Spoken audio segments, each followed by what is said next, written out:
name was again? Naylor. Claire Naylor. That's a funny name. Oh, good. Oh, I've never been out with a doctor before.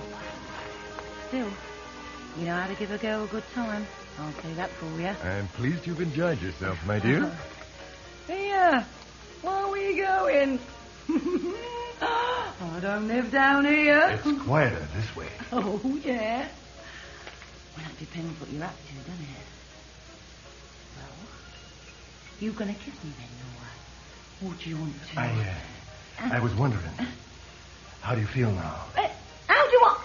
Oh, yes, eh? Oh, go, yeah. Stuff you give me to the trick, all right. Good. I think perhaps you'd better have some more. Ooh, no, I don't need any more. I feel all right, I tell you. Come along now. Doctor's orders. Ooh, well, in that case... That's better.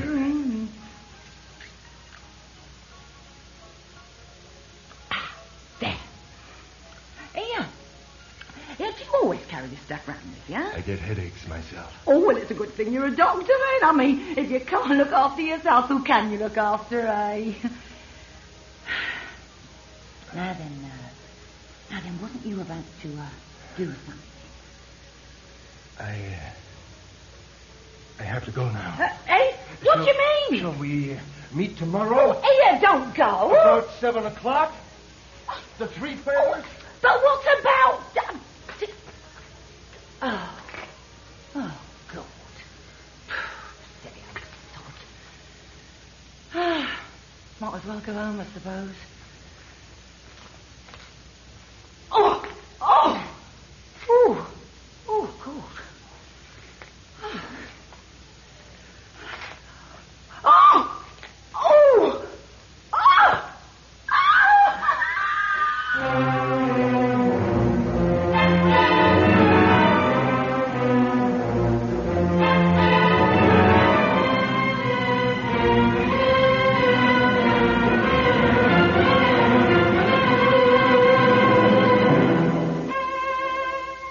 Present William Chubb as Sherlock Holmes and Crawford Logan as Dr. Watson in The Adventure of the Pimlico Poisoner.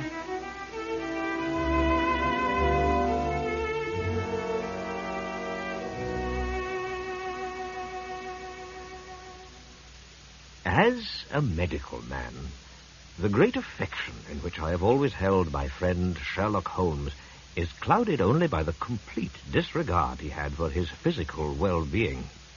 However, I have chronicled such circumstances far too often for my readers not to be aware of a remarkable constitution which, despite frequent abuse, sustained him through periods of intense mental and physical exertion that would have wrecked many a lesser being. Nevertheless, the late summer of '91 was one of those rare occasions when the criminal element of our great metropolis had good reason to breathe more easily and operate with comparative impunity. For Sherlock Holmes, the world's first consulting detective, scourge of their nefarious professions, blight on their illegal activities, was convalescing. Watson? Huh? Would you be so good as to shut the window? Of course. Sorry, old boy. Didn't realize you were in a draft. Should have spoken up sooner. Can't have you taking a chill, can we? Shh. Something wrong? A moment, Watson. Yes, definitely. 5/16 of an inch. 5/16. Over a gap of 5/32 of an inch. What are you doing, Holmes? Just an experiment. By listening to the noise that my knuckle makes when I strike this wretched cast of mine, I can establish its precise thickness at any given point. Well, you see where I've managed to scrape a hole through the plaster with my pocket knife? Yes. That was my reference, a standard to which I could work. Now, after considerable practice, I can not only tell you if there is a gap between flesh and casing, but precisely what that gap is, or give or take a 32nd of an inch. Really? Any particular reason for this? Well, either the plaster or my flesh has contracted. I meant, is there any scientific reason for your experimentation? None whatsoever. Then, if you don't mind my asking, just why? Because I'm bored, Watson. For 5 weeks I have lain on this couch waiting for my broken limb to heal. 5 weeks of stagnation, impotence, frustration, and boredom. Oh. It hasn't been easy, you know. I've done my best to amuse you. My dear Watson, please forgive me. You have worked miracles, and I couldn't be in better hands. And, of course, my present predicament was entirely of my own making. You mustn't blame yourself. It was an accident, old boy. Could have happened to anyone. To descend in haste from a hansom cab in pursuit of justice is understandable. To do so without checking a pavement was available, the height of stupidity. Let's see if we can't find something to occupy you then. Read the personal column yet? Twice.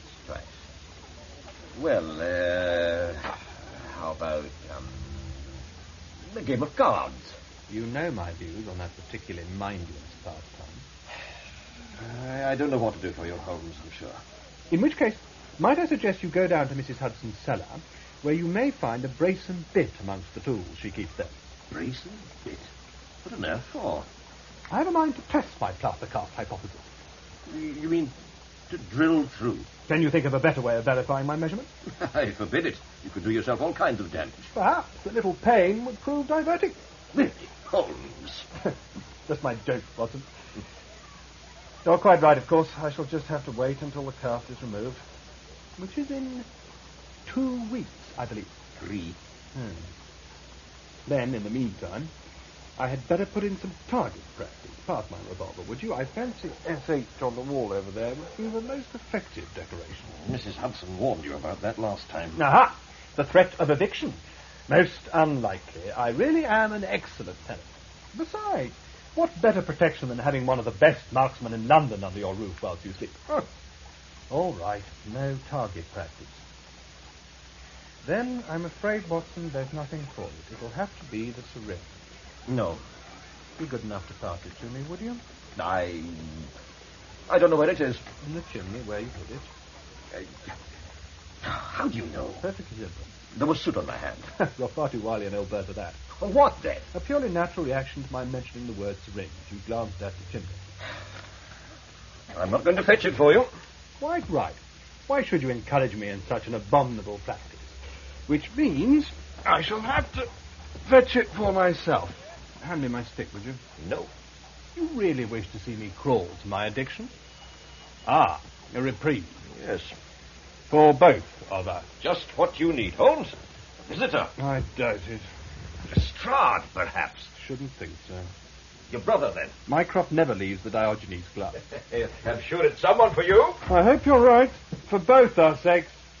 Oh, I swear, these stairs never used to be as thick as this. Good morning, Mrs. Hudson. Oh, they take your breath away, they do. Thought I heard a ring at the door. Oh, gentleman to see Mr. Holmes. Gave me his card. Thank you.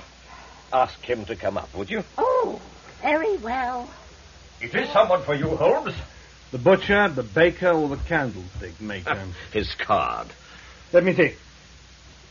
Well, now, Earl M. Klein, detective.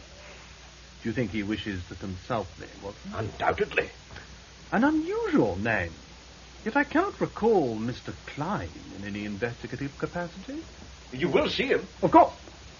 Who knows what diversion the possessor of such an unusual name may provide? Notwithstanding my delight that here at last was some possible stimulation for Holmes' extraordinary mind, I could not help feeling a certain apprehension as our visitor came up the stairs to meet me. Well over 6 feet in height, heavily built, with a massive lower jaw that protruded in an aggressive fashion. Despite a thick, luxuriant moustache, he was almost totally bald, with just a few strands of limp, gingerish-colored hair that hung down over the back of his neck like a fringe. To complete this bizarre appearance, his spectacles had been fitted with darkened lenses, thus making it impossible to determine the true expression of his countenance. You must be Dr. Watson. Indeed, sir. I have been looking forward to meeting you for many years. Oh? America is not so far away that we haven't heard of Sherlock Holmes' most able assistant. Delighted to make your acquaintance. And I yours, Mr. Klein. And where is a great man? In here? if you would care to... With pleasure. Mr. Klein. Forgive me if I don't get up. Not at all. Sherlock Holmes, I am honored, sir. Honored to meet the greatest man in our profession. Let me shake you by the hand. A pleasure to meet you, Mr. Klein. But one that hardly matches mine, sir. Why, you are a legend. A living legend. You have been in England long? Less than a month. I would have come sooner, but... well, professional duties. I'm sure you understand. Of course. Do take a seat, Mr. Klein. Why, thank you, sir. Would you gentlemen mind if I smoke? Not at all. A habit I often indulge in myself. You'll find an ashtray on the table beside you. Thank you. I see you smoke McCracken's number 2 leaf. A little mild for my taste. Mr. Holmes, you amaze me. This cigarette came from my case. How on earth did Every you... profession has its store of secrets, Mr. Klein. But, of course, you are well aware of that. Now, what was it you wished to see me about? I presume it is a professional matter. Indeed it is, sir. And if you permit me, I'll come straight to the point. No sense in beating about the bush, as they say. Quite. The Pimlico murders. What about them? A nasty business. Undoubtedly. 2 murders within a week and a few hundred yards of each other. To the point, Mr. Klein. Public confidence in the official force is low. There are rumors that we have another Jack the Ripper on our hands. So what is your proposition? You're ahead of me, Mr. Holmes. But I would expect no less. My proposition is this. We work together. We solve the Pimlico murders, bring the criminal to justice, and share in the generous fees your government will willingly pay to have this matter resolved. You flatter me, Mr. Klein. But you must be aware that I already have the good doctor here as my partner. I must, therefore, decline. Come now, Holmes. This is exactly the opportunity you've been waiting for. I think I may be the best judge of where my best opportunities lie, Oh, Watson. surely. With Mr. Klein out in the field, as it were, and you here to contribute analysis and deduction, why... We'd have the rope round the villain's neck in no time at all. Exactly. Well, Holmes, what do you say? Simply this. Be kind enough to shut the door as you leave. For one agonizing moment, I feared the American detective was steeling himself to spring at Holmes. His huge hands whitened against the wooden arms of his chair, and his lips tightened into a malevolent, bloodless slit. I was reminded of the deadly reptiles I had encountered during my Afghan service, and began to calculate the time it would take me to cross the room to the drawer in which I kept my old service revolver. Very well, Mr. Holmes. Have it your way. I'm sure we will meet again. I'd say there was no doubt of that, Mr. Klein. By the way, do you intend to resume your walk in the park when you leave here? How on earth did Had you been manage- lying in the same prone position as myself, you would undoubtedly have observed the traces of damp grass and leaves that have adhered to the soles of your boots. The pavements of our capital streets are not noted for their vegetation. Good day to you. Splendid, Mr. Holmes. Splendid. Your reputation is fully justified. Should you change your mind, please be good enough to contact me through the personal column of the Times. You know, I almost wish I was not on the side of law and order. You would make a splendid adversary. Strange fellow. And a somewhat dangerous one, I shouldn't wonder. Really? Certainly no more a detective than Mrs. Hudson a surgeon. Although when you consider the way she wields the knife when cutting our Sunday roast, perhaps I do her an injustice. He's an imposter, then. Most certainly. That the possessor of such a singular appearance should choose to enter a profession where anonymity can be considered a distinct advantage is doubtful. That he should fail to see how I could deduce that he smoked McCracken's number 2 leaf, highly questionable. And that the only way he can be contacted is via the personal column of the Times, utterly preposterous. Yes, I have my doubts. I must say, Holmes, he was impressed by that cigarette business. Perfectly simple. Oh, to you, perhaps. Perhaps you'd care to... In my experience, American visitors to this country invariably prefer to smoke American cigarettes. As far as I'm aware, the only stockists of American cigarettes in London are Mulrain and Forsyth in Regent Street. And the only brand they stock is McCracken's number 2 leaf. Well? Oh, yes. As you say, perfectly simple. So, Watson, it seems we have something worthy of our talents at last. The Pimlico murders. But I thought a few days ago you didn't seem particularly interested. That was before we met Mr. Earl M. Klein. Oh, I see. That is, no, I don't see. You know my methods, Watson. Use them. And I recommend that you start from the premise that Mr. Klein may not be all that he seems. In the meantime, perhaps you would be so kind as to remind me of the facts of these Pimlico killings again. I presume you still have the newspaper clippings? Yes, they're over here. Ready for filing. Then you have my undivided attention. Please proceed. Well, now. It would seem that on the evening of 13th of October last, Ellen Dodsworth, aged 19, was seen strolling along the Vauxhall Bridge Road. Suddenly she pitched forward onto the pavement as if paralyzed. On being taken to her rooms, she developed convulsions and began screaming in agony. During the brief intervals of her torment, she gave a somewhat garbled account of being given a drink out of a bottle with white stuff in it by a tall man in a top hat earlier that evening. She died before reaching St. Thomas's Hospital, and the subsequent analysis of the contents of her stomach revealed the presence of strychnine. Not very pleasant, eh, Holmes? Holmes? The facts of the second murder, Watson. Very well. That took place, yes. 4 nights later in the Belgrave Road. Before her death, the victim, who's not yet been named, also referred to a tall man, a silk hat, and a bottle of white stuff from which he had encouraged her to drink. She was able to add, however, that the man had described himself as a doctor and had peculiar cross eyes. The cause of death was later established as strychnine poison. What are the police doing to catch this fiend?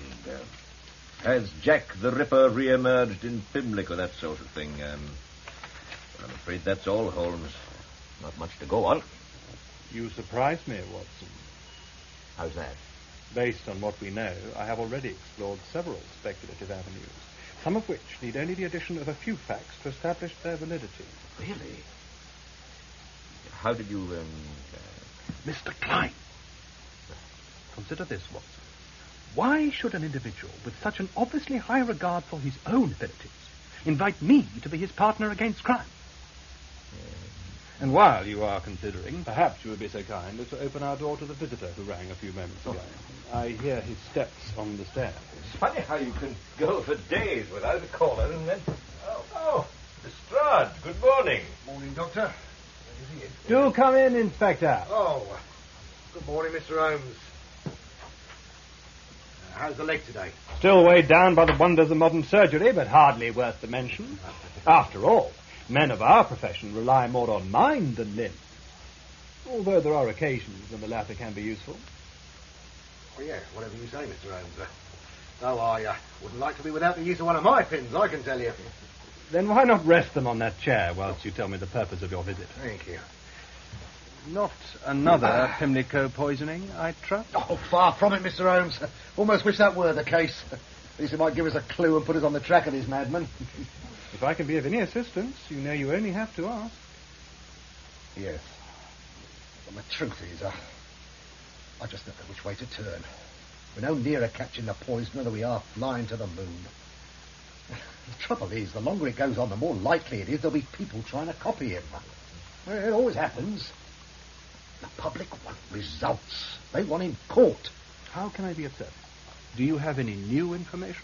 Well, we still only know what's been reported by the press, and that's scant enough.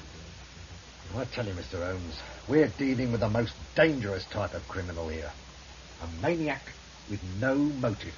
And there's no telling when he's going to strike again. Then between us, Lestrade, we will do our best to ensure that will not occur. You have my word on that. Thank you, Mr. Holmes. I don't suppose... what I'm trying to say You is... want to know if I've come to any conclusions concerning the Pimlico poisoning? Exactly. Nothing definite as yet, Lestrade. But I have certainly formulated an opinion. And if that opinion can be substantiated by fact, then I believe we may be able to flush your maniac out into the open. Well, I take it I can rely on your full cooperation. the whole force is at your disposal, Mr. Holmes. You've only to say the word. Which may come sooner than you think. We'll be ready. Excellent. Right. Well, I'll say good day then, and once again, thank you, Mr. Holmes. Watson will see you out. There was something else. This note came in this morning. That's from a crank, of course. Get them all the time on this sort of case. I thought you might find it amusing. Thank you, Lestrade. A little diversion would be most welcome. I'll see you out then. Yes, thank you.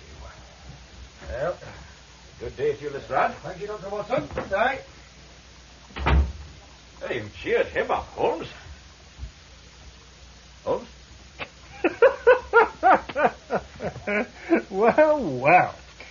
Our man certainly has the cheek of the devil. Lestrade was right about our dealing with a maniac. Listen to this.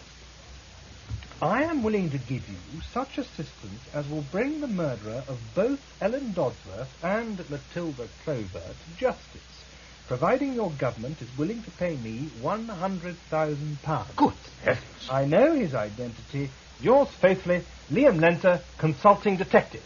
What do you make of that, Watson? I'd say you'd better watch out for yourself, Holmes. Too many consulting detectives can't be good for business. Nothing like healthy competition, Watson. Even from a murderer. You mean it's not one of them? How do you know?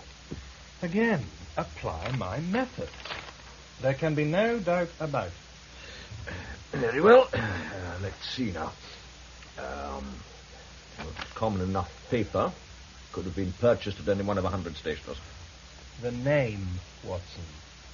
What do you make of that? Liam Lenser. Bogus, of course. Probably Irish. Look at this. I've written the name Liam Lenter on my card. So much more convenient than one's shirt cuff. And underneath, Earl M. Klein, the other detective. They are, of course, one and the same person. No doubt you see the connection now. I'm not sure. Even when I point out there are the same number of letters, 10 in each name? I see. But then... So has John Watson. And I doubt if even you could find a connection between Klein, Lenser, and myself. Touché, Watson. And an apology. I can hardly expect your mind to be filled with the sort of trivia I have been foolish enough to cram into mine. Let me explain.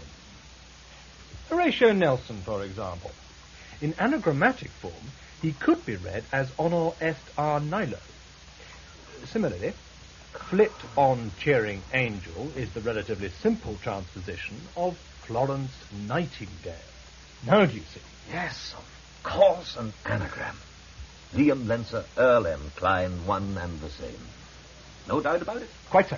But of even greater significance is the intriguing possibility that both may be derived from the real name of the person responsible for these Pimlico poisonings. But he was here, in this very chair. Why didn't we apprehend him? Well, I am hardly in a position to apprehend anyone. And despite your proven courage, Watson, I feel you are no match for our adversary's undoubtedly superior strength. Besides, at the time, I was still not sure he was our man, despite his darkened lenses and the reference by one of the victims to a man with cross eyes. But you are sure now? Oh, yes. The letter from Liam Lenser, Earl M. Klein's alter ego, refers to the second victim by name when that had been specifically withheld from the press. However Lestrade failed to spot that, I shall never know. So, the first error on the part of the murderer. Oh, hardly an error, Watson. We are dealing with an arrogant and dangerous man. Very dangerous indeed. And one who wants to play games. Very well. We shall oblige him.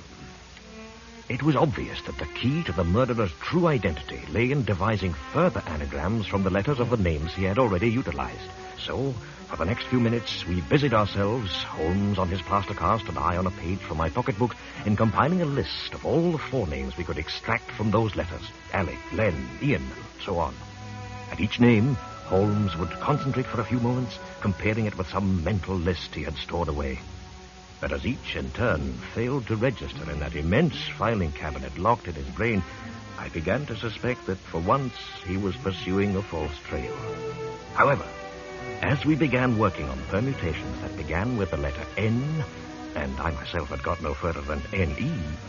We have him, Watson! Neil! Double L. Neil Cream. Quickly now, pass me the index. I realized at once that Holmes had been able to make the vital connection by relating the name to some press cutting he had filed away concerning the man. I knew that the entry of Neil Cream into that vast index of people and events could only be for something sensational. Now, let me see. Campbell, the St. Albans Strangler, and Cochrane. Wonderful forge of that man, a true artist. Cracksman, Cradley. Here we are. Cream. Yes. Now I remember. What's that, Holmes? A series of newspaper items that make up a veritable catalogue of crime. A potpourri of poisoning, you might say. Listen to this. September 1870. Edmonton, Alberta. Fellow student, Emily Baxter, found dead in Cream's room. Autopsy, traces of strychnine. Verdict, suicide. 1874, February. McGill College, Montreal. Having qualified as a doctor. What do you think of that, Watson? It would never have happened in my day. Having qualified as a doctor, body of waitress, 5 months pregnant. Found behind surgery, bottle of chloroform beside her. Verdict, administered by some person unknown. Extraordinary. Fellow had the luck of the devil. January 1881, advertised revolutionary cure for epilepsy, seduced wife of sufferer when she came to surgery, sent her home, husband died 3 weeks later. Strychnine poison. Why, the man's a maniac. How could they possibly set him free after that? It seems they didn't. Illinois Gazette, 13th July 1881, poisoner given life sentence. Following a trial lasting for 17 days, Neil Cream was found guilty of murder and sentenced to imprisonment for life in the Illinois State Penitentiary. Rejecting prosecuting counsel's demand for the death penalty, Judge Josiah P. Fairweather stated there was reasonable doubt as to whether the fatal dose had actually been administered by Cream. That's our man, Watson. Hardly, old chap. Not when he's serving life imprisonment several thousand miles away. Then he's either escaped or been set free. Either way, Neil Cream is here in London. I'd stake my reputation on it. Well, I suppose... Would you mind playing errand boy, Watson? No, of course not. Then I have 2 tasks for you. Firstly, go to Scotland Yard, present my compliments to Inspector Lestrade, and ask him to send an official cable to the Governor of Illinois State Penitentiary inquiring after the present whereabouts of Neil Cream. I'll go straight away. Put my coat on. A bit of a nip in the air. Where else do you want me to go, Holmes? Holmes? How do you think Alec would suit me? I don't quite follow. Yeah, Alec. Well, it doesn't carry quite the same weight as Sherlock, of course, but I like it. That leaves Nilrem. Milner. Alec Milner. What do you think, Watson? Is that another of those anagrams? Indeed it is. Well, how about Alec Merlin? Merlin? Capital, Watson. The name has certain magical properties, which may well work in our favour. Yes, Alec Merlin. Your pocketbook, Watson. Unless you'd rather take this plaster cast of mine all the way to the offices of the Times. Oh, I see. No, of course not. There you are. Thank you. Now then, O.M. Klein, need demonstration of your abilities. Lupus Street. 10 o'clock tonight. What? Alec Merlin. Oh, there. That should flush him out. Make sure that gets into tomorrow's personal column, would you? And, Watson, ask Lestrade if he could possibly spare me some time this afternoon. We have some arrangements to make before we meet Mr. Neil Cream again.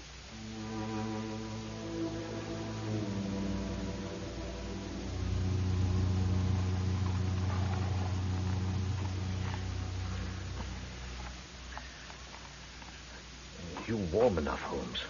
Perfectly. I can't have you going down with a chill. Certainly the night for it. Pity they can't come up with a way of heating these cabs.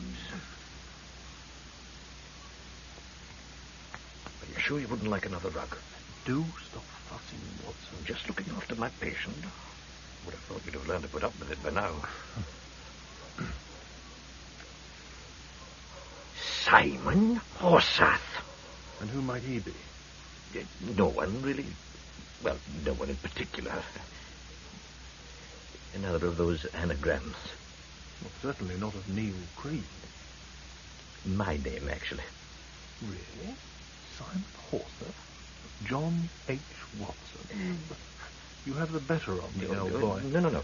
I omitted the John and used my middle name. The H stands for Hamish. How very interesting. What time is it? It's about 7 minutes to 10. Oh. Can you see anything in the street? Quiet as the grave. Mind you can't see that much of it, damned fog.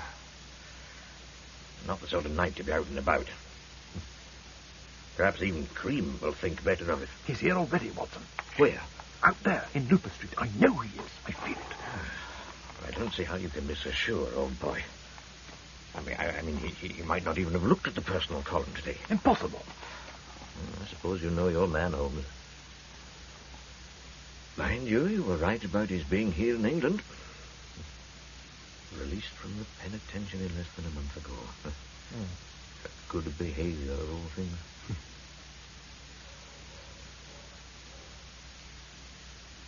What's that? I didn't hear. Your revolver, Watson. It's all right, it's only Lestrade. Had me a bit worried there. Well, Lestrade? Nothing to report, Mr. Holmes. No sign of him, then? Not but the sign of anyone. A bit too quiet for my liking. Fog doesn't help either. Seemed to be a right pea super. I take it you're ready for him. Oh, I've been for the last half hour, Mr. Holmes. 20 of my best men all armed. Plus Constable Billings, your driver. They're well hidden? I had a job finding them myself, and I knew where they were. Oh, pity it had to be Looper Street, though. Must be one of the longest in London. Anything less, and he might not have taken the bait. You think he'll show then? Without question. But when? That's what I'd like to know. 5 minutes' time. I said 10 o'clock, and I don't think Mr. Cream would be one to disappoint me. Well, we're ready for him. I feel lucky, Mr. Holmes. He'll wish he never set foot in this country by the time. Good God! He's here! I knew it! Fast as you can, Billings! What's that? Wait, mate. Coming from down there. Hold on, Lestrade! I'm all right. Just hope we're in time. Your man's certainly punctual, Holmes. Even early. Possibly a little too early, Watson. There they are. Outside the Three Feathers. Whoa! Steady there! At least there's some light down there. Careful, Lestrade! That's a bit reckless of him, that. He sees an end to his troubles, Watson. Oh, yes, but I don't want 2 broken legs on my hands. I'll go and see what's happening. Now, you stay where you are, Holmes. I must see for myself. You're not leaving this camp. For heaven's sake, Watson, There'll be no argument. You're staying here. I'll be as quick as I can. What's happening, Lestrade? Hey? Doctor. This woman here... no good. Sergeant, what more? Sir?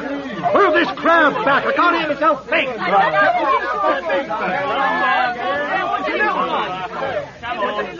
Well, that's better.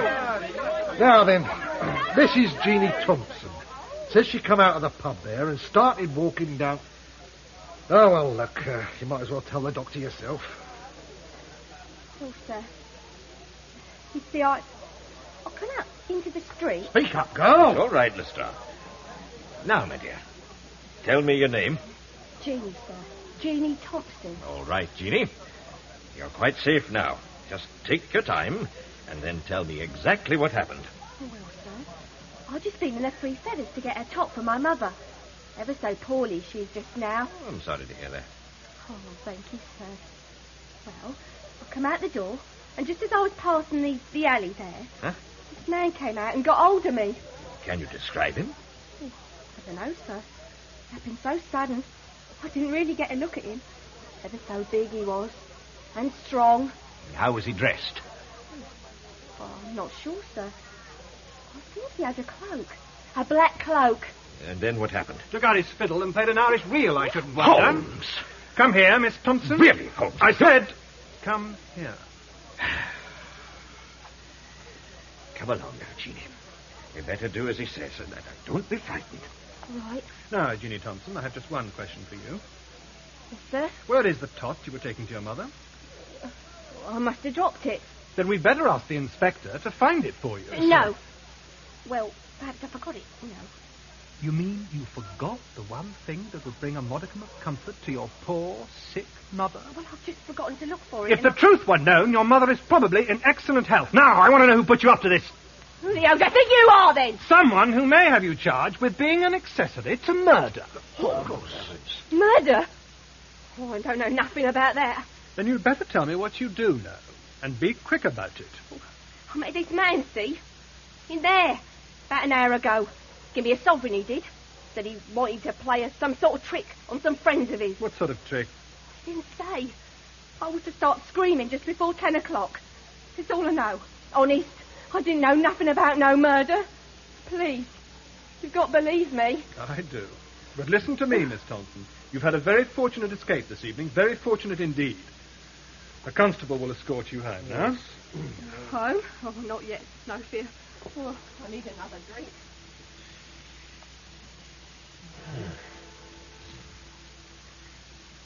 Well, Mr. Holmes, seems we missed him this time. I think not. But, how do you mean? Listen. Well? It's 10 o'clock, Lestrade. The appointed hour.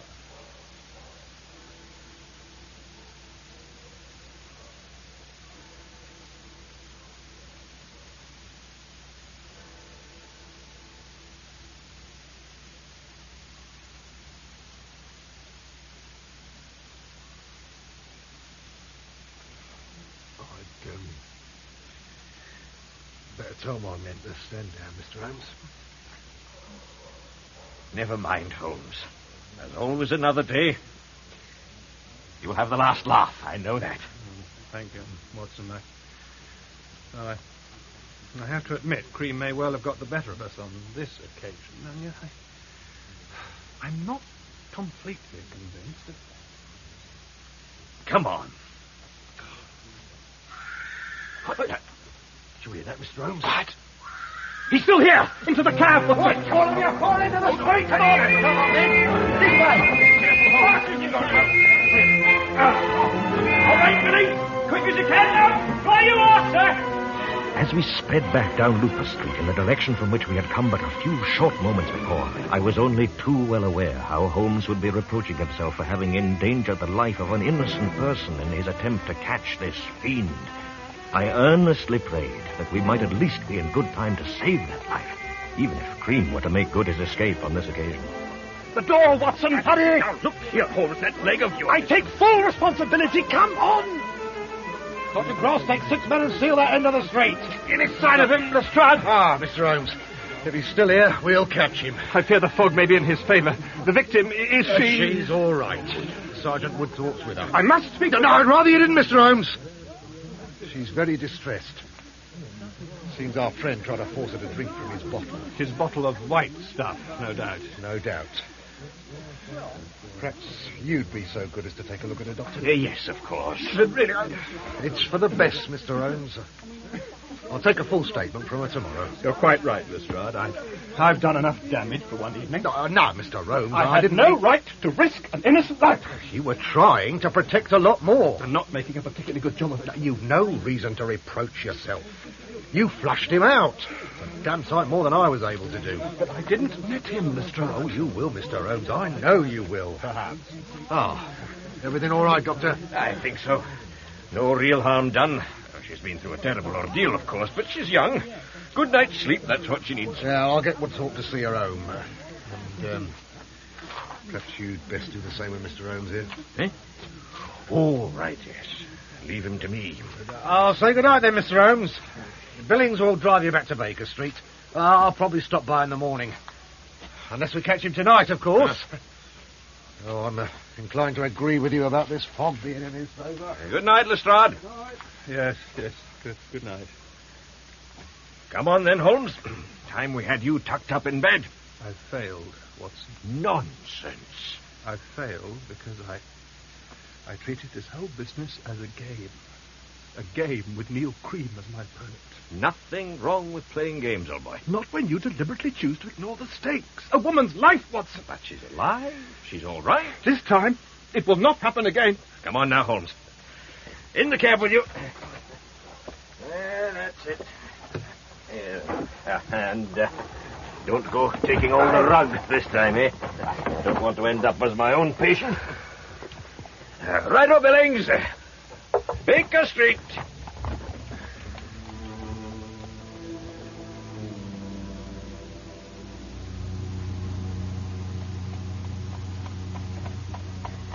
I hope Mrs. Hudson's kept the fire in for us. Holmes? What was that? Oh, sorry, old boy. I didn't know you'd nodded off. No, I was just thinking. What did you say? I hope there's a fire waiting for us. Yes. And I think a nightcap could be in order. Strictly medicinal, of course. Why have we stopped? So we have. You can't be in Baker Street already. I wouldn't have thought so. Let me see now. Could be anywhere. Hardly see across the street. I'd better ask Billings what's going on. Perhaps he's the one that's dropped off, eh? Billings! I say, Billings! Good evening, gentlemen. Good Lord, Cream! Keep your hands where I can see them, Doctor. I've no doubt a military-looking man such as yourself might well have a revolver to hand. Do as he says, Watson. Thank you. What have you done with Billings? You'll be all right. Most English policemen have thick skulls, I imagine. When did you take his place? In Lupus Street. Where else? Can you think of a better way to escape than to become the driver of the illustrious Sherlock Holmes? Consulting detective. I'd advise you to watch your tongue, sir. You're hardly in a position to offer me advice, Doctor. It's all right, Watson. Well, Cream, what do you want of us? What makes you think I want anything? I have all I want. A dozen or more of Scotland Yard's finest men scouring Pimlico for me, whilst I sit here chatting with the very man they all expect to bring me to justice. Don't you find that amusing, Mr. Holmes? Not especially. I would remind you that your intended victim is alive and well. Yeah, stupid girl couldn't bring herself to drink out of a bottle. But you have to admit that the execution, if you forgive my choice of the word, was excellent. You down one end of Lupus Street, myself down the other. If it is a game we're playing. Oh, yes, I overheard that particular part of your conversation. Then I do seem to be playing it rather well. Don't you think? The game is not yet over. You will make your mistake yet. Very doubtful. But consider this, Mr. Holmes. Even in the most unlikely event that I should ever make a mistake, and I am arrested, what good would it do you? You can't prove a thing. And I believe you know that. Believe me, Cream, I will find a way. I don't doubt. I'm sure you need all the assistance you can get just now. Good night.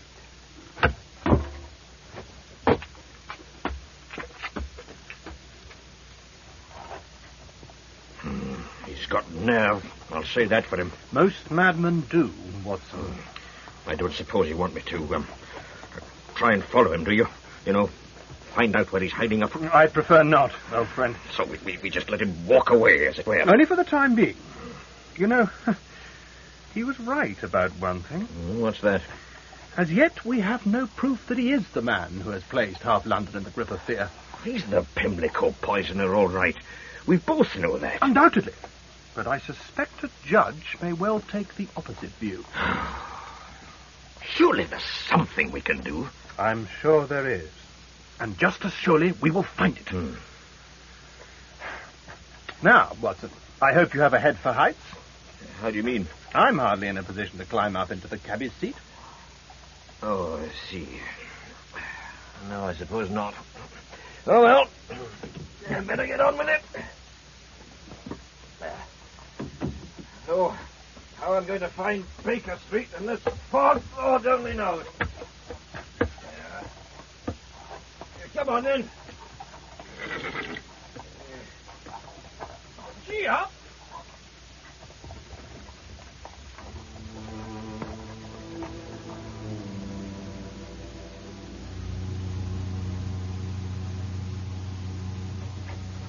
There you are, Watson. Morning, Holmes. I was expecting you at least 20 minutes ago. Thought I'd have a bit of a stroll. Fog's lifted, sun's shining. Wonderful morning. Telegram for you. Me? From Lestrade. Seems Cream tried to obtain some more strychnine. No. Chemist in the Vauxhall Bridge Road. Lestrade wants you to meet him there. What on earth for? You're the medical man. No doubt he needs your expert opinion on some matter. I see. Well, yes, I'm sure I can point him in the right direction, as it were. If you don't mind, then. Oh, not at all. How's the leg today? Oh, no problem at all. Good. I just thought all that activity last night. No damage done, I assure you. Glad to hear it. Yeah. Better be off then. Be as quick as I can. Expert opinion, eh?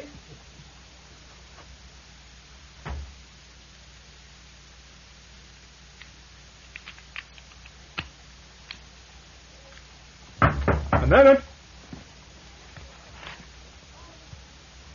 Come in. Ah, Mrs. Hudson. Surely it can't be lunchtime already. Not yet, Mr. Holmes. You have a visitor. Indeed. Mr. Ian Murcell. Ian Murcell? With two L's, of course. I don't know about that, but I've got a feeling. That you've seen him before? That's right. I'm sure you have, Mrs. Hudson. Show him in, please. This way. Thank you. Good day, Mr. Holmes. Good day to you, Mr. Murcell. Thank you, Mrs. Hudson. Very good, sir.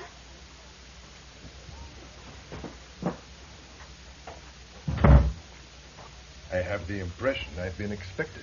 Lestrade would have sent a cab, not a telegram. And you obviously realized it was better that I see you without Dr. Watson being present. I agree that my colleague would be more inclined to indulge in some physical act of aggression against you than I. May I sit down? Please do. The far chair. Certainly. But you need have no fears for your safety, I assure you. Besides, I see you have your sword stick to hand. I've no doubt you know how to use it. What is the purpose of your visit? I've come to congratulate you, Mr. Holmes. Really? You were hardly in such a generous mood on the last occasion we met. That was last night. A good night's sleep has helped me to form a different picture. You're clever, Holmes. Damned clever. Of course, there was no danger of your catching me last night, but I have the feeling that were there to be similar occasions in the future, and should Lady Luck happen to be smiling on you, then I could be in danger of losing my liberty. What exactly are you saying? That I enjoy a challenge, but I prefer the odds to remain firmly in my favor. England is a small country. Where I am concerned, you make it even smaller.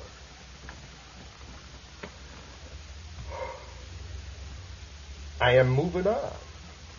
So, you admit defeat? Hardly. I still have my liberty. Not for much longer, I assure you. You play from a weak hand, Mr. Holmes. Perhaps in time. But I feel discretion should be the better part of valor. Which is why I have decided to move on. To where? The continent. It offers two distinct advantages. More room and no Sherlock Holmes. I should feel flattered. You may feel whatever you please. And yet I find it difficult, if not impossible, to believe you. That is no concern of mine. I think you're running away. Hardly running, Mr. Holmes. I shall catch the boat train whenever I please. With only 2 successful poisonings. I have no regrets. And 1 failure, your efforts in Looper Street hardly do you credit, Cream. A temporary setback. Nothing more. Hardly a setback. By your own admission, a somewhat pathetic end. Why, Mr. Holmes, I do believe you may be trying to persuade me to stay. On the contrary, if Looper Street is the best you can do, I, for one, will be glad to see the back of you. Have a care, sir. I came here in all good faith. I would prefer to leave that way. You may leave any way you choose. The sooner the better, as far as I'm concerned. I will not be provoked, Mr. Holmes. I have the greatest respect for your abilities. And have no doubt you have enjoyed the intellectual pleasure of our dealings as much as I. Intellectual pleasure? You flatter yourself, Cream. If those pathetic anagrams of yours are the nearest you get to intellectual pleasure, your mind must be even more diseased than I thought. I'm warning you, Holmes. I can think of no better time for you to leave for the continent, as there is no doubt in my mind that should you attempt to continue in this imbecilic, amateurish way, you will have as good as put the hangman's noose around your own neck. Or you'll end up in the lunatic asylum, which is undoubtedly where you belong. You pay for that! 1 step further, Cream, and I shall put a bullet right between your eyes. Exactly, my friend. A sword stick needs mobility. A revolver merely a steady hand and an excellent eye. And I assure you, I have both. You wouldn't dare. Not here. Perhaps you'd care to put that to the test. That would be murder. I hardly think the destruction of vermin will be considered a capital offense. Very well, Holmes. Now listen carefully. I should prefer not to listen to your ranting, Scream. Just close the door on your way out. There's a good chap. You pay for this, Holmes. I swear that within 24 hours, you'll wish you'd never heard of my name.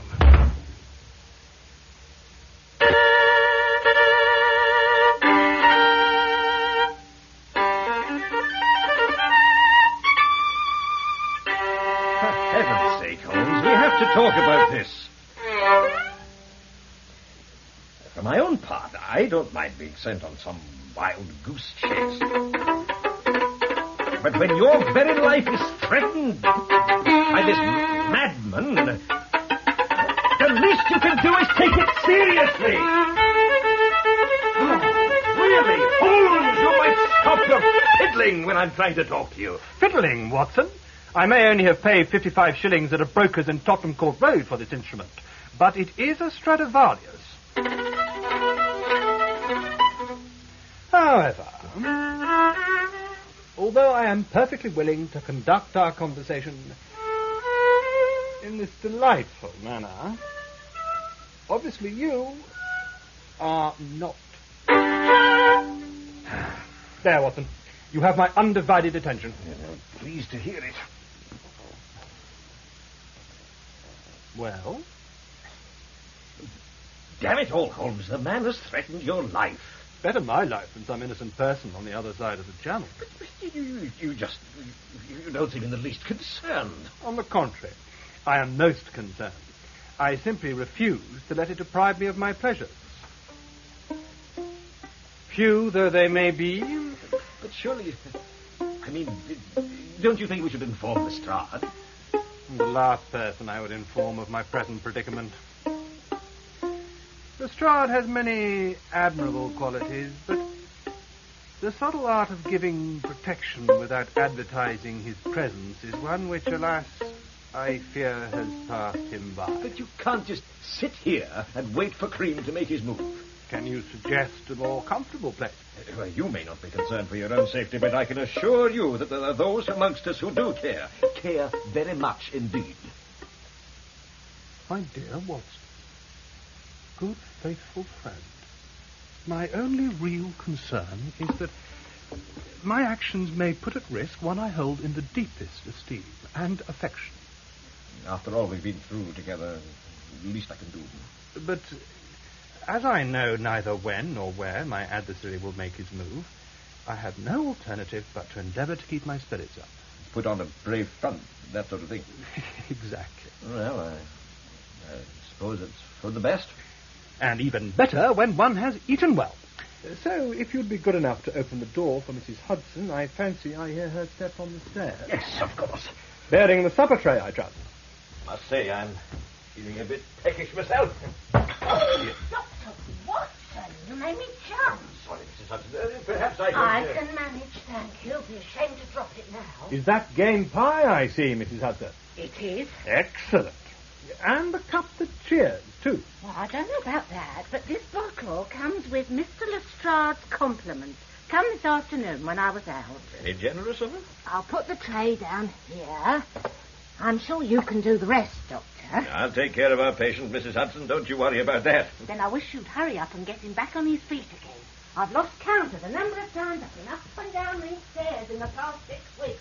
Must have worn at least one pair of shoes out, to say nothing of a linoleum. You see, it's all your fault, Watson.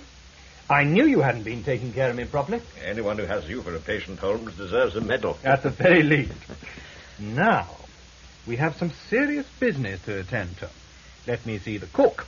I don't know why you don't just look at the label. A wine label is merely for confirmation of one's sensory analysis. There would be little point in developing an acute sense of smell if it were not to be put to the test from time to time. Now, let me see. Well, now, a claret, of course, but undoubtedly an aristocrat. Yes, possibly. Yeah? All in good time, Watson. We must start with the grape. 70 to 80% Merlot and... yes, Boucher for the balance. Now, that tells us immediately we are not merely in Bordeaux, but at the very shrine of claret. Pomerol itself. Chateau Petrus, of course. As for the year, another 12 months and it might well have faded, but right now... 15 years of perfection. 1876. Am I right? Of course. Then I claim my reward. Eh? Oh, yes, of course. Didn't know Lestrade had such good taste in wine. Very generous of him. Must have cost him a pretty penny. There you are, Holmes. Holmes? What? Oh, yes. Thank you. Well, ours is not to reason why. Here's to Lestrade. And Chateau Petrus.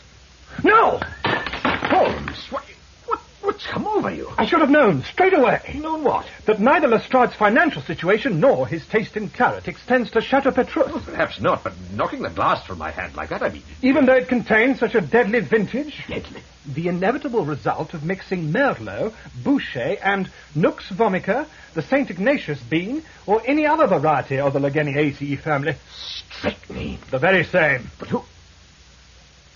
Neil Cream.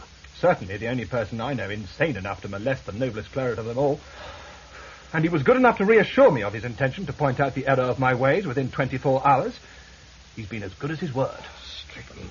I shall have to analyze it, of course, but I should be most surprised if my diagnosis were to prove incorrect. But I might have... Precisely, Watson. Or, more importantly, from Neil Cream's point of view, I should be the one who, even now, should be gasping my last breath as the poison took its deadly hold. But all's well that ends well. No harm done. All is well, yes. But hardly the end, Watson. In fact, merely the beginning of a long night's work. Really? What had you in mind? My demise. Good Lord. At this very moment, Neil Cream undoubtedly believes me to be as good as dead. A misconception I feel we can turn to our advantage. What did you have in mind, Holmes? My obituary, Watson. After which, you and Lestrade will visit Victoria Station to make preparations for Mr. Cream's imminent departure to the continent. But first, I must prepare a sketch of a certain piece of apparatus for the only person in London who would undertake a commission of this nature at so late an hour. Jeremiah Fogg in the Whitechapel Road. As I had a long night ahead of me, Holmes insisted I eat as much of Mrs. Hudson's game pie as I could comfortably accommodate, while he hastily prepared the documentation I would need to carry out his various commissions. My first call had been Scotland Yard, where I left a message for Lestrade to contact Holmes as a matter of the utmost urgency, after which my conversations with such Fleet Street editors as were still at their places of work established that their morning editions would carry the headlines that Neil Cream was undoubtedly awaiting with considerable eagerness. My third task brought me to that part of London that will forever be associated with the terror of the so-called Ripper murders.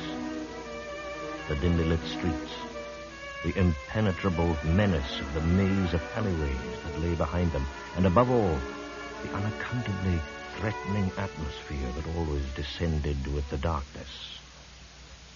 It was not without some trepidation, therefore, that I left the comparative sanctuary of my cab and proceeded down a narrow passage at the end of which I would find, or so my driver had assured me, the premises of the man Holmes had sent me to see.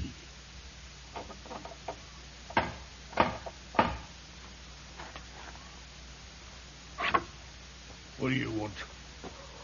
Jeremiah Fogg. And if I am? Then I have a commission for you. Come back in the morning.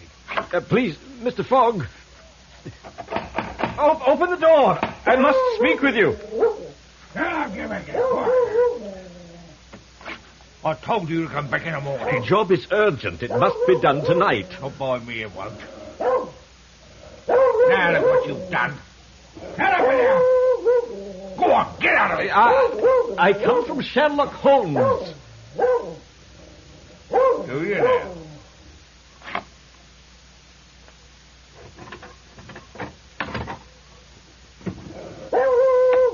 Should have said so straight away. Well, I... Come on, get inside.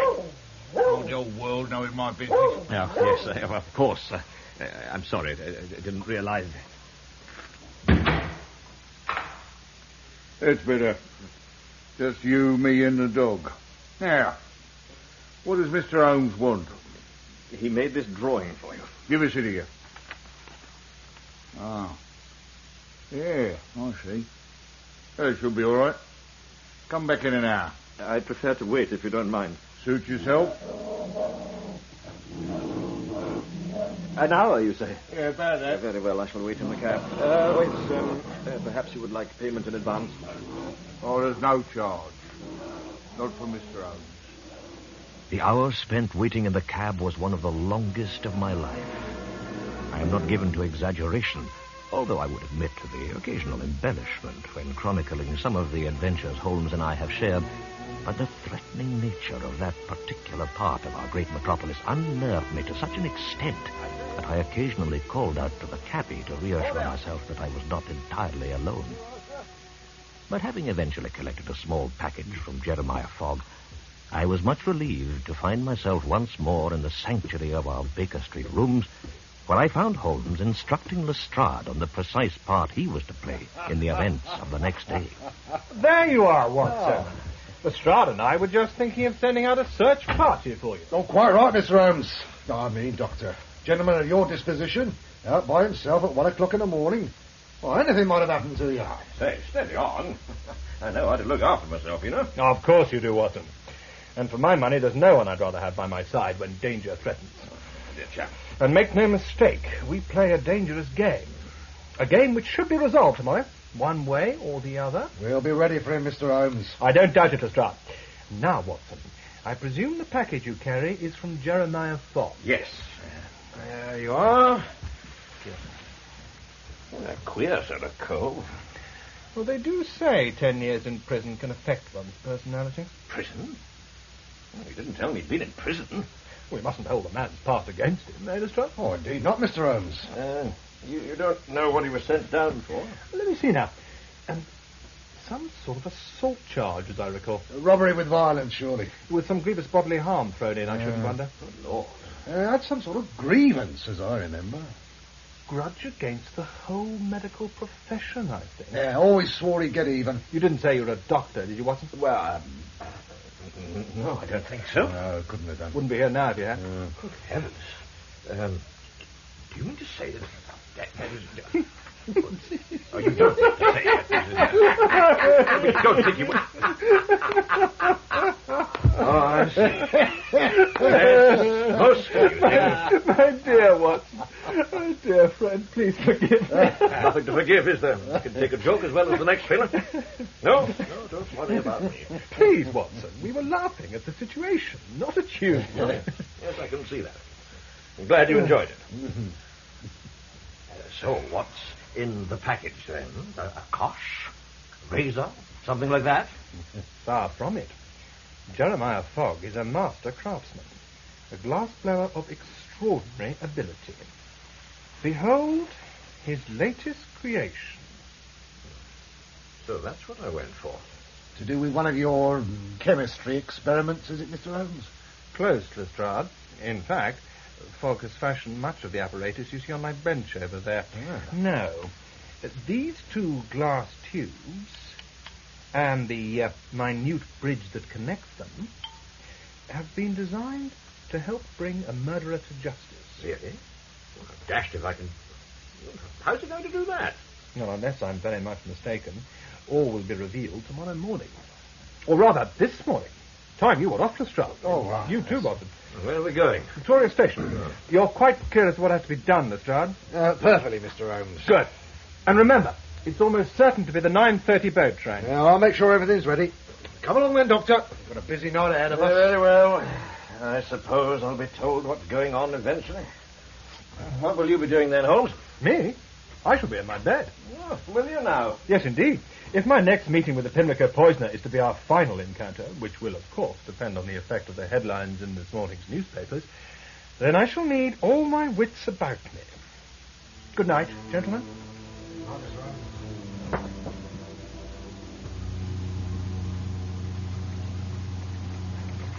Excuse me, Constable. Yes, love? I was wondering. That is, you see, my eyesight isn't what it used to be, so I don't read the newspapers anymore. Yes? But I overheard some people talking, and, do say it isn't true. Well, what's that, then? Mr. Sherlock Holmes, they said he was dead. Afraid so, love. Oh, no. Looks like the work of this Pimlico poisoner again. Oh, how dreadful. Poor Mr. Holmes. There's a lot of folk that are missing. Yes, indeed. Oh, now what am I going to do? Now, you mustn't go upsetting yourself. No, it's not that. I have a train to catch, you see, and I seem to have mislaid Victoria's Gate. That's right. Platform 4, change at Ashford. Thank you so much. Right. Where to, madam? Oh, I have my ticket already. I'm very pleased to hear that, madam. Is there something else I can help you with? It's my sciatica, you see, and I do have this bag to carry. If you care to call a porter, madam, you'll get all the assistance you need. Next, please. But there doesn't seem to be a porter available. I'm sorry, madam, but as you can see, I am Perhaps you would be so kind. I'm sorry, madam, I can't leave the office. Then perhaps your colleague, the young man sitting in there with you. No, I'm afraid he's not free either, madam. Now, if you would kindly stand aside, there are people waiting for tickets. But surely your friend wouldn't mind helping me. I'd be so grateful. I'll take her to the train. You'll never get rid of her otherwise. Thanks, Sergeant. Who said our policemen are never there when you want them? There's someone coming round to help you, madam. How kind. So if you could just step aside, there are other people waiting for tickets. Oh, I'm so sorry. How thoughtless of them. Right then, which platform? The boat train. This is most kind of you. Glad to be of service. Now, I'll take your bag. There we are. And if you'd like to take my arm. How charming. Thank you so much. Off to Paris, are you? Not if I can avoid it. I'll take your... What the... Good heavens. Mr. Holmes. Not so loud, Sergeant Woodthorpe. I'm supposed to be dead. I know, sir, but... I mean, why are you dressed up like that? I know of nothing better to disguise the fact that one's leg is cased in plaster than the voluminous folds of a lady's skirt. Although I do admit to an aversion to wearing all the other garments that complete the ensemble of the opposite sex. Particularly this somewhat ridiculous hat. I don't know, Mr. Holmes. It rather suits you. That will do, Woodthorpe. Tell me, is our man on the train? He is. Like you said, sir. We told him there was only a private carriage left. And he took it? Didn't give it a second thought. Lestrade and Watson, are they ready? Just like you instructed. Tickets, please. Have your tickets ready, Have you got a ticket, Mr. Holmes? My bag, please. Hey? Oh, yes. There we are. Now, where did I put? Ah, yes, here we are. Thank you, madam. And one platform ticket. He's my nephew, you know. Thank you, madam. Have your tickets ready, please. All tickets, please. Thank you, Auntie. Enjoy the relationship while you can, Woodthorpe. I'm sure Inspector Lestrade will be anxious to know you have played your part in the appropriate manner. Quite, sir. Begging your pardon, sir. How's that leg of yours? The sciatic or the plaster one? The one in plaster. I'm certainly looking forward to sitting down in a first-class smoker for an hour or two. This coach, sir. Third compartment down. The door, if you would be so kind. Good luck, sir. Aren't you going to say goodbye to your Aunt Woodthorpe? Oh, yes. Take care of yourself, Auntie. Have a good trip. Thank you, dear. And make sure you're a good boy while I'm away. Good morning. I'm sorry, ma'am. This is a private carriage. Oh, now, I don't object to you smoking, but do open the window a little. I repeat, ma'am, this is a private carriage. I'll just pull down the blinds on the corridor side, and then no one need wonder why an old lady has her leg in plaster, her feet on the opposite seat, And can't wait to take off the ridiculous hat she's wearing. Well, congratulations, Mr. Holmes. You had me completely fooled. As obviously did the headlines in this morning's newspaper. Yes, indeed. A masterly stroke. But, forgive me, I fail to see what you hope to gain from this little charade of yours, albeit so admirably performed. My dear Cream, it's a simple matter of redressing the balance. You got the better of me in Looper Street. I can return the compliment at Victoria Station. Of course. I should have expected nothing less from so worthy an opponent. We're about to leave, Mr. Holmes. Forgive me if I let an old lady find her own way onto the platform. The next platform on which I intend to alight is that of Dover. You don't think I could allow such an illustrious adversary to leave these shores without showing my appreciation of an intellect which, though I am reluctant to admit it, comes near to matching that of my own. Praise indeed. For my part, Holmes, I welcome the diversion your conversation will provide on an otherwise dreary journey, but I warn you, if you have subterfuge in mind, have a care. I am in no mood to be trifled with. Although, even you must now have accepted that there is no evidence against me, and no legal reason why I should not leave England in the manner in which I arrived, a free man. Regrettable, but true. Now, as I have forced my company on you, I feel I must provide some of the diverting conversation you have so generously ascribed to me. There is one story you may find particularly amusing. It was a case I investigated a few years ago on behalf of Lord... perhaps he had better remain incognito. Now, originally, I had been called in to establish the whereabouts of a distant relative with whom his lordship was anxious to renew his acquaintance, but my subsequent inquiries revealed a very strange circumstance.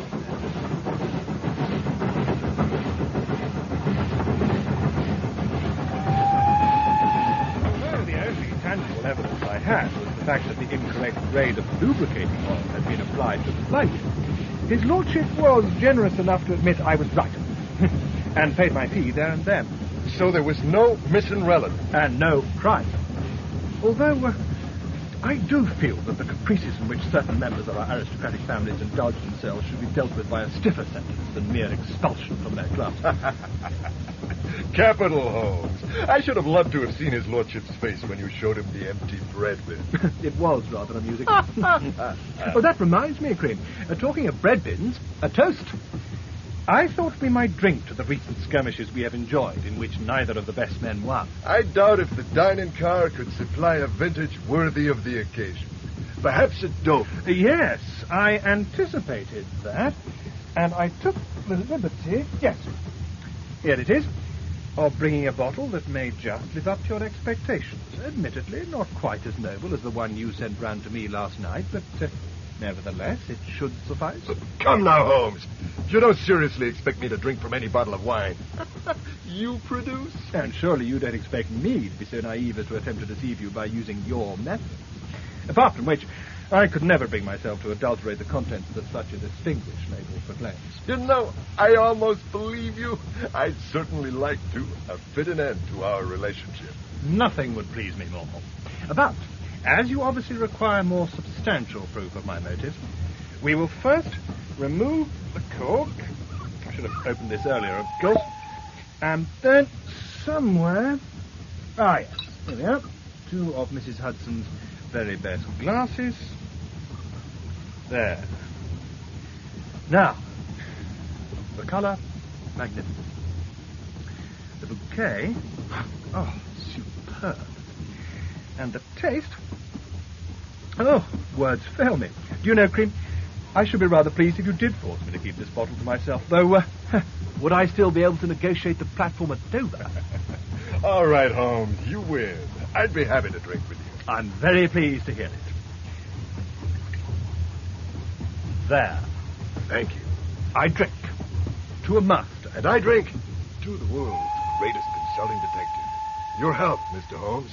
And yours, Mr. Cream.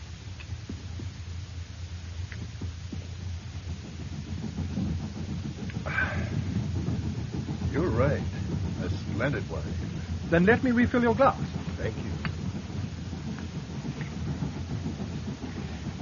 So, you moved to pastures new. Indeed. I've always dreamed of going to Paris. You realize that Inspector Lestrade will be sending details of your recent activities here to the French authorities? I expect nothing less. I have a mind to advise him against it. Now, why should you wish to do that? Well, quite simply because I'm not entirely convinced you are what the more sensational elements of our popular press have come to refer to as the Pimlico poisoner. Really? And what has led you to that conclusion? Well, the fact that we have no proof. Not one shred of evidence to link you with these murders, apart from your sojourn in the Illinois State Penitentiary, which did, as I recall, start with the illegal use of strychnine. True, you have no proof as far as Lestrade is concerned, but between you and me, surely no proof is required. We both know. Well, that is my dilemma. I'm not sure that I do. Not for certain. Why? Let me explain. Suppose, just suppose, mind you, that you are not the murderer, but you were so fascinated with the crimes that were baffling the police that you decided to capitalize on their inability to solve them by embarking on an intellectual duel with myself. Hardly likely. But perfectly plausible. Then tell me this. Why did I take the place of the police coachman in Lupus Street that night? Sheer effrontery. Also to make me believe that you were the murderer. I must say you very nearly succeeded. All right. How did I know exactly where to be that night? How could I have known an attempted murder would take place at exactly 10 o'clock? Yes, I thought about that. I can only conclude that not only did you set up the false alarm at the far end of the street, but you also persuaded another young lady to scream at the top of her voice 10 minutes later. Nonsense. Not only that, you also paid her enough to make up some cock and bull story about a large man with whiskers and a bottle of white liquid. Make no mistake, Holmes, I am the Pimlico poisoner. And if it's proof you want, listen very carefully to the following facts. Facts that did not appear in the newspapers. Ellen Dodsworth, 19, yes, but born in Bradford, not Leeds. 4 months pregnant at the time of death. Orphan. Matilda Clover, music hall artist. Favorite food, oysters. Favorite drink, champagne. Father, a lighterman. Brother, a waiter. Mother, dead. How'd you know all this? Because they talked to me. They talked to me. Before I made them drink. And what did you make them drink? Whiskey? Gin? I made them drink from my bottle. Which contained? Strychnine. So now do you believe me? Or do you need further proof? No. I think that should be sufficient. All right, Watson, Lestrade, you can come in now. What is this? What are you doing? Making you feel better. They do say confession is good for the soul. This won't work, Holmes. We shall see. May I introduce Inspector Lestrade of Scotland Yard? Dr. Watson, you know. Neil Cream, I arrest you for the murder of Ellen Dodsworth and Matilda Clover. Do you now? It is my duty to warn you that anything you say... I've heard all that before. On what grounds are you making these charges? Your confession, Mr. Cream. It's my word against yours, Holmes. And that of Lestrade and Watson. Really? Are they prepared to perjure themselves? Not at all. They overheard every word you said from the next compartment. Every word. Clear as a bell. Both of us. Come, gentlemen, you stretch my patience too far. Apart from the noise of the train, there are 2 seats and a partition to prevent you hearing one single word. I think not. If you please, Lestrade. Certainly, Mr. Holmes.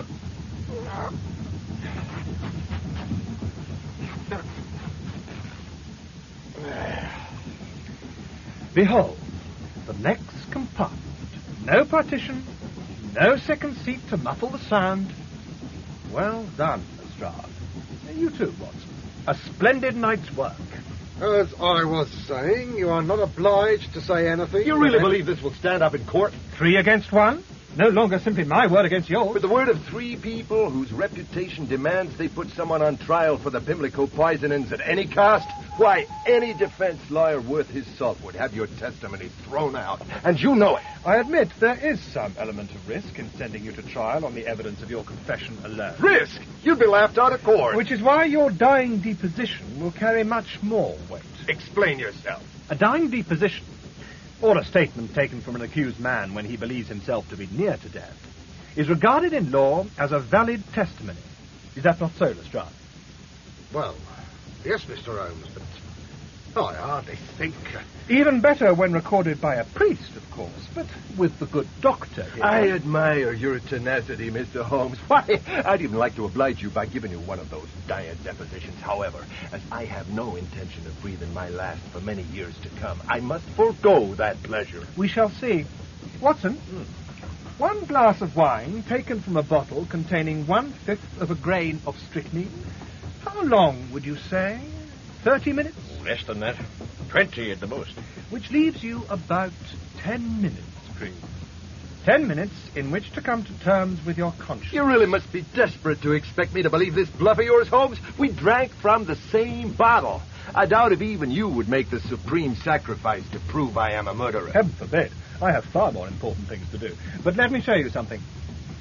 A perfectly ordinary bottle on the outside. But when I put my finger down into the neck... yes, there we are. Not quite so ordinary on the inside. What was the trade of Jeremiah Fogg, Watson? Glass blower, wasn't it? Master glass blower. And here we have the perfect example of his art. 2 slender glass tubes connected at the bottom and bridged at the top, and one of them blown into a small bowl, and of exactly the right dimension and delicacy to pass through the neck of the bottle, but to remain unseen to all but the most astute observer. Ah, I see I have your attention, Mr. Cream. Let me explain. Before inserting the apparatus, I filled it with a glass of the claret as it left the chateau. Naturally, that was the glass I drank.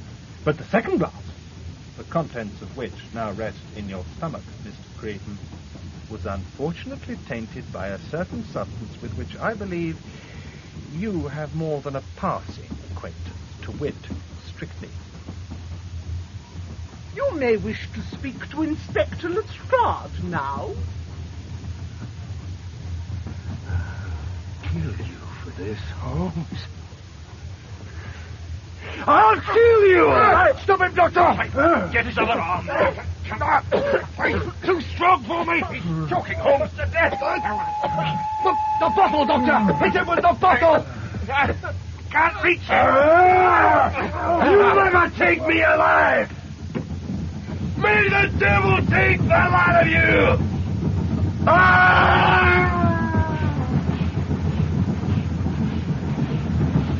You better. Can you get the door shut, Lestrade? I'll try! Are you all right, Holmes? Holmes! I killed him, Watson. I sent him to his death. You have indeed, Mr. Holmes. Had I known, I'd never have let you take the law into your own hands like this. But surely he was a dead man as soon as he drank the wine. A bottle of Montbusquet may well take away one's breath, but never permanently. You mean that there was no strychnine? Precisely. But all that stuff about the glass and Jeremiah Fogg. It worked rather well, didn't it? too well.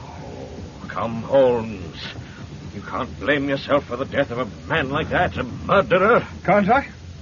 I cheated him by making him think he was dying. He cheated me by taking his life into his own hands. I killed him, Watson. I will never forgive myself for that. What do we do now, Lestrade?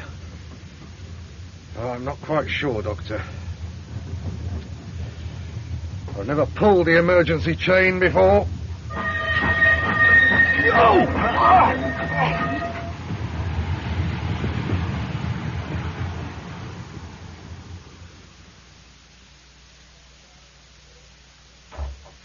Here we are, home sweet home.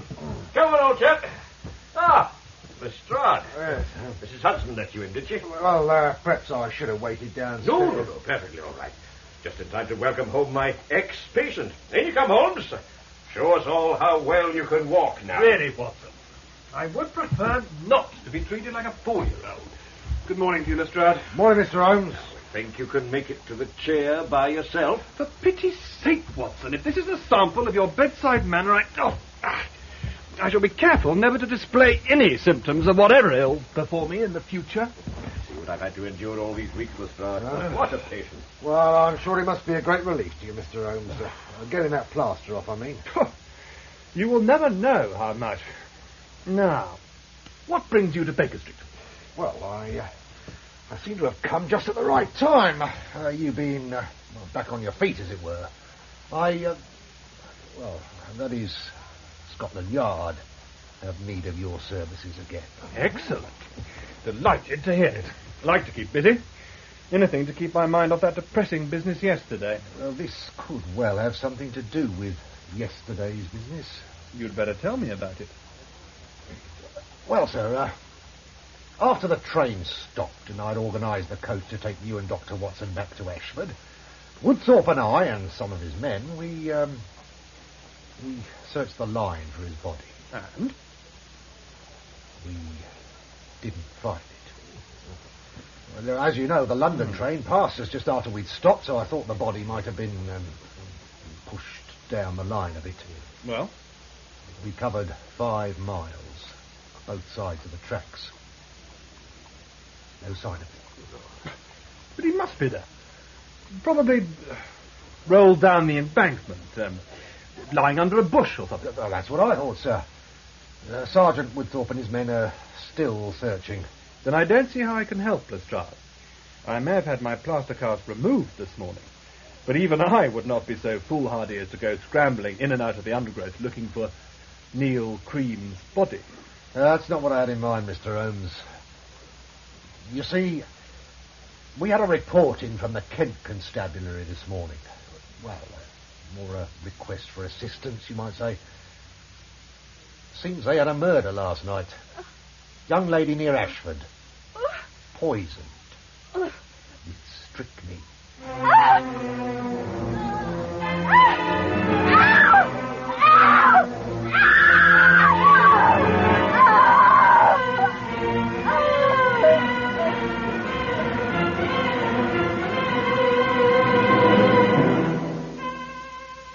In The Adventure of the Pimlico Poisoner, Sherlock Holmes was played by William Chubb, Dr. Watson by Crawford Logan, and Neil Cream by Peter Harlow. Inspector Lestrade was Terry Molloy, Mrs. Hudson, Tina Gray, Sergeant Woodthorpe, Chris MacDonald, and Constable Billings, Alex Jones. Jeannie Thompson was played by Kimberly Hope, Jeremiah Fogg by Roger Hume, and Matilda Clover by Susan Mansell. Holmes' Stradivarius was played by Roger Coull.